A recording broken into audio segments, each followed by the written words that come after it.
As the comedic genius behind the popular iconic character Shirley Best, award-winning corporate humorist Zandra Bell is famous for customizing inspirational hilarity strategically designed to unite and empower staff while raising morale and productivity. Business leaders can literally laugh their way to the bank. How fabulous is that? Passionate about elevating entrepreneurs, this sought-after speaker is the creator and host of the innovative online networking event, Success Soirees for the Wise and Adventurous Businesswoman. And if you haven't checked it out, it's an amazing and incredible event.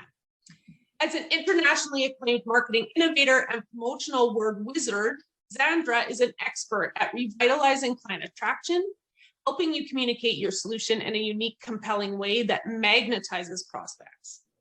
From mastering the effective elevator speech to creating winning webinars proven to convert connections into clients right through to closing those sales, the right words really do make you more money. Welcome, Zandra. We're so happy to have you here. Thank you so much, Marcy. My pleasure. So, Zandra, I'm going to start with your mantra because, usually we lead up to this, but this is where I'm starting with you because it's just so fabulous. Your mantra is live to be outstanding. What does that mean to you? True that. Well, this sort of came in keeping with the last couple of years because, as women, we were trained, most of us anyway, that we should be a little bit more demure and modest and kind of hang back. Working with women entrepreneurs, for instance, I've been in situations where even suggesting that someone put their photo on the front of their brochure, they were horrified and said, wouldn't that be bragging? And this kind of thing, I mean, it's your brochure. Whose photo would be on it? It's I get it. I'm not criticizing it. I grew up that way as well. And I think it's just high time with what we've been through. I mean, come on, we just don't have time anymore to worry about what other people might think or be held back by limiting beliefs or our low self-esteem. I mean, I think we could all be honest here. We all have low self-esteem. So who cares? Live to be outstanding, because what's the point in living any other way? I love it. It's brilliant and such a powerful and incredible message. But I have to ask, have you always been that way? Like out of the womb, were you what was that like for you? How did this mantra come to be, and how did you really, embrace it? I think it was very hard one. Like when I was growing up, I was very different in the sense I was an only child for 6 years before my sister was born. And I just kind of lived in my imagination. My parents were they both worked, and they really didn't want to, bother over much with the child. Like, that was the de rigueur to have a child. And my mother often said, I just wanted a little girl to dress up. Like, what happened? And, because they got someone who thought their own thoughts and did strange things. And, I won't go into all the strange things I did, but I just was a free spirit. And I think that once when I was in that frame, it wasn't so bad. But once I went to school and things started to be more is social standing, you start to be bullied and made fun of, and that was very painful because I hadn't come across that. I didn't have brothers that shoved my face into the snow or things like that. I just thought everything was okay, but no, it wasn't. All of a sudden I learned that I didn't count and that I didn't fit in, and it was very painful. So you've got to fight back. I mean, in the sense of internally, right? Go ahead. I was just going to say, so how did that shift come about for you? Well, it like years of hard work, things of, just internal, like working with who I was, who I wanted to be. It took a while I was always kind of an introverted, even though I'm extroverted in terms of meeting people. I always had quite a real interior dynamic going on, like lots went on in my mind. And I used to sit and draw it. as a little kid, like, put myself into the pictures. So that helped a lot. Like it was very therapeutic. Like I drew my way through it in essence at that age. But, once you get to be a teenager, there were things that I did that were not probably very wellness oriented. Like, I became anorexic and then bulimic. And, I always joked that I wasn't very good at them because obviously not the slimmest person now, but I was so what would you say, dominated by what other people would think of me and what, I've got to fit in. Whereas eventually in time, I just thought, who cares, and that's who I am today. Like, what you see is what you get. You can love me or hate me. And, I'm really at peace with who I am. Whereas back then, not at all. Like it was very, very difficult at times. I love that piece about, that judgment, because I think it's something that probably all of us have dealt with or deal with on a continuous basis, that fear of judgment and really, like you said, stepping into your own and realizing who you are and not caring what everyone else thinks. Well, I think, I was going to say the comedic character playing Shirley Best was like your ugly self, right? So, to put her out there and, she could be whatever she wanted and people would laugh at her, but it was a positive. It was like monetizing your angst, your insanity, let's switch it around and make it pay. So tell us about Shirley Best. Where did she come from? Who is she? I think there's probably people in our audience who, as you and I have shared, my mom was a huge fan of Shirley Best. So for those of us, who don't know the background, who's Shirley Best and where did she come from? Well, good question. Shirley came from my foray into acting. When I came to Edmonton to take over the Edmonton Passport Office as the youngest regional director in our department in Canada, I had left London where I was the manager, so it was a promotion, but I was dabbling there in community theater, I guess would be a good way to describe it. But we didn't really have community theater here that I could attend with my day job. So I got into dinner mystery theater. And one time I was asked to portray a secretary. And I thought, well, I'll do the bubble-headed, gum chewing, blonde stereotype. And then I thought, no, what about that old battle axe that's got the space heater and the extra sweater and she runs the office and she's just like there forever and, kind of, a miniature freight train, and then that's how Shirley was born. And I found that she was truly an alter ego. I have played her for days at a time, a weekend retreat where I was Shirley every single day, packed as Shirley, became Shirley. And it wasn't hard at all. Like, I mean, she truly is an alter ego. And so that's, where she came from. And she, people say, well, where did you get your inspiration? A little bit from where my mother came from. My mother was very worried about what other people thought and very, always depressed is yes, depressed, but neurotic. That's the word I'm looking for, really negative all the time.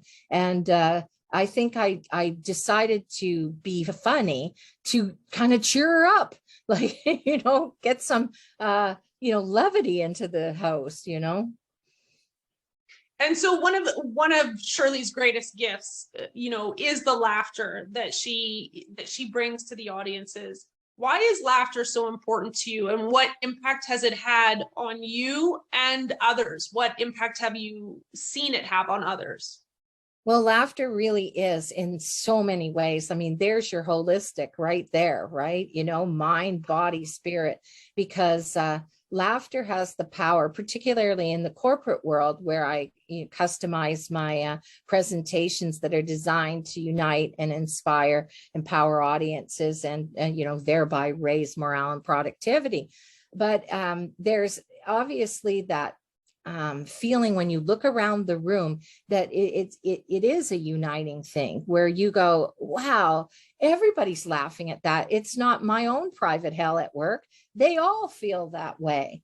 So it's a leveling force. Humor has nothing to do with, class distinction or whether you're fat or thin or young or old. It's just funny. It's life. And that's the kind of thing that I find funny, is not political humor or, all those different, that would be more a complex, because like the way life unfolds, there's so much material right there. I'm constantly seeing things that I think are funny. So, yeah, and then there's the physical. To laugh is like a workout. You really, are utilizing your body, and there's that release of like, oh God, people cry. It's truly beautiful. Well, one of the high points of my career was I was doing a fringe show, and Shirley's very hands-on with the audience, not in a weird way, but she comes down off the stage and thanks everybody. And I was talking to them as they left, and this lady comes, pumps my hand, says, "That was so amazing. My sister said, if you do anything before you die, you have to see Shirley Best." And I took it superfluously and said, "Oh, that's a good compliment. Thank you." And she said, "Yep. And I have 1 month left, the doctor thinks." And she was right. And I went, "Oh." And she said, "Yeah, I'm dying," and described, my mind kind of didn't pick any of that up because I was just thinking, whoa. And, she said, "But no," and we were both crying by the end of the conversation. And she said, "No, thank you. Thank you. It really was, an elevating experience that I'm glad I had on this earth." Tears come to my eyes when I think about it now, because wow, what an honor. Absolutely. And I love the piece about humor being universal and bringing people together in that way. And I think that that's such a benefit of humor and laughter that we don't always think about. So thank you for sharing that. So you have, Shirley Best has done everything and been there and done that. And then the pandemic hit. How did you shift? What did you pivot? What did that look like for you? How did you handle that? Well, fortunately, I had developed on the side before that a whole other realm to my business where I work predominantly with women entrepreneurs, but entrepreneurs, I do have some male clients. And I noticed that when I was, the way Shirley kind of came into, I left my government day job. I was booked all the time. It was like shooting to popularity. But when everything sort of settled down, I realized, wait a sec, I'm not really running a business. I'm just responding to phone calls. But what if they dry up? And I need to understand marketing and branding and all that stuff. I need business coaches. I need this, I need that. So I from that perspective, I began to see that women entrepreneurs really needed help in messaging. And kind of, I would say a root cause is what we were talking about before with the Live to Be Outstanding. They were shy to put themselves out there, to say, I am your premier choice. I am the right solution for you. And I mean, when we're an entrepreneur, we kind of have to say that, it's not arrogance. You're telling the truth. It's confidence, and your conviction that you are the one for them is really what makes the sale in a lot of cases, because psychologically that prospect or potential client, whatever, they have to make that trust leap, and when you're just, yes, I am, they do it. And, in most cases you are, you feel it. I really think a lot of the women that I know that I have as clients are highly intuitive, and I feel we're brought together for a reason. And it's really a positive thing. So that, doing all of that kind of saw me through the pandemic, but I still did some Shirley, believe it or not, even in person. Oh, wow. Yeah. That's good for you. That's awesome. So going back to this, like you just talked about the entrepreneurs and stepping into that, living and being outstanding. For anyone, whether they're an entrepreneur or not, and they want to kind of make that leap or make that start into being their authentic self and showing up unapologetically, what advice would you give them? Well, I'm always reminded of the late, great Diana Bose. Some of you may remember her. Fabulous at 50. She was the founder. And she always said, if not now, when? What are we waiting for, in other words, And I think that, as I say, we have all these goals and dreams and these little cliche words, but we don't have all the time in the world, and we found that out. So that would definitely be one of them. And I mean, as we all know, I think there's a lot of women entrepreneurs here. It's not always easy. You don't always, make the first shot, so to speak. So I would say, on the line of advice, for sure, it's the never give up. There's one of the quotes that's always springs to mind for me, and I'll just use one line from it, is persistence and determination alone are omnipotent. Above all else, it's that ability that to just keep going that wins the game in the end. Right. So in addition to that, showing up authentically and living to be outstanding, a big piece of that, can be that self-love. What does self-love mean to you, and what does it look like for you in your own life? Well, I think it really starts with acceptance, self-acceptance and forgiveness. The way I grew up, again, this would be, 3 days of interview, but I always was the scapegoat of the family for whatever reason. Things just got blamed on me. I remember I was around 15 and my father said, "Do you know why your sister is fat and unhappy?" And I said, "No, because of you." I didn't have anything to do with her. We had 6 years apart, and I didn't raise her. But somehow it was my fault. I used to joke about it, kind of, with my friends. If you put it in this day and age context, it would be like, "Sorry about the pandemic. I'm really sorry. I didn't mean to do that to you." Everything just got blamed on me. So it was a really hard job to forgive myself for everything that I supposedly did, because I just kept carrying that on in my mind, really hard on myself. So self-love for me is to let go of that, to forgive myself, to accept myself for who I am. As I'm saying it, my voices in my head are going, "And you haven't done that all the way yet, Zandra." No, I haven't. I think it's one of those never-ending journeys, but you asked what it meant to me, and I'm being honest. Absolutely. And that's part of it, is that, in a lot of our wellness journeys, whatever piece that looks like, they're never really done. We're still, No. there's progress. That's the important part. Yes. So through all of these experiences, growing up and embracing yourself and the journey that you've been on, what has been your most significant win?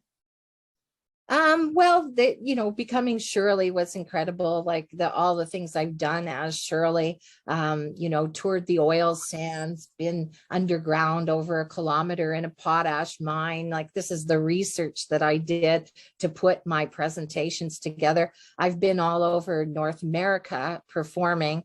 And so many, many experiences, all those were so positive. I'm a Global Woman of Vision Award winner, and that was really a high point in my life. But on the spiritual side, it was my realization that worry is negative prayer. I even use that as a theme in Success Soirees. And I grew up like worrying is in my genetics. But when somebody said that to me years ago, I went, "Oh no." Because when you think of all that power that goes into prayer, like when we pray, our backs against the wall, and we are putting a lot of emotion, a lot of power into that. And to think that worry, we're doing that for something we don't want.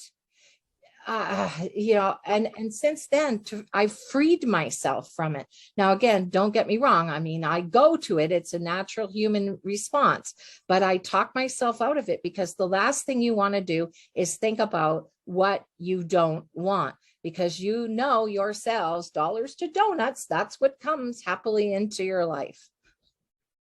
Absolutely.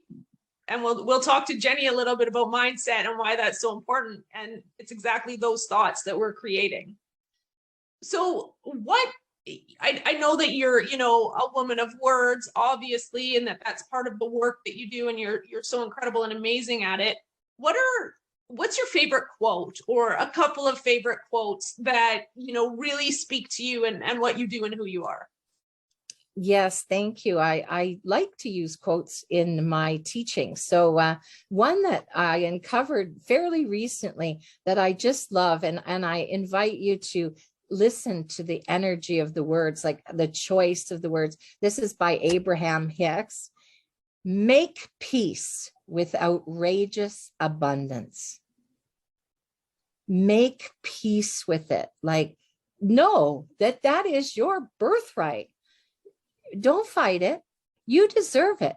Outrageous abundance. It makes chills go up and down my spine.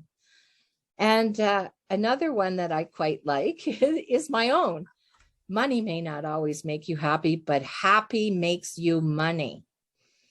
And that is when we are in it positive. And of course, Jane Fry and Joanne Kabilka, our energy workers out there, they know that, between fear and love and happy and all the positive emotions, when you're on that side, you're in energetic alignment. So really, that it's in your best interest to stay there, because that's when you're in your place of power, drawing in anything and everything you could ever want.